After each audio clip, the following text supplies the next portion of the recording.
almost dead.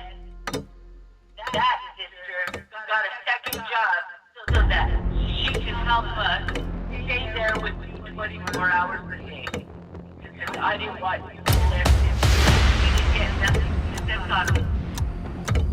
Lord, with 100 other people that were unknown. We were taught when we were young never to fucking cry. You come home crying, you think you're gonna get your ass beat by your mom or your dad, and they're gonna give you something to cry about, or you go out there and defend yourself and man the fuck up at a young age.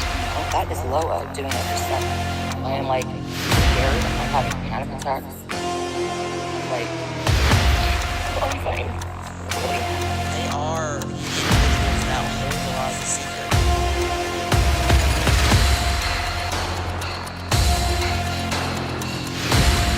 Time is ticked and show your anger corruption has been bottled up.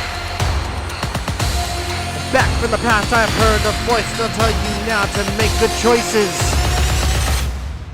Manage all the fun, you'll be stunned and damage is done and learn by mistake.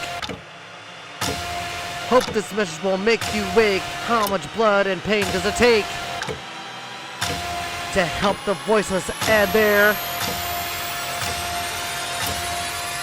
sake?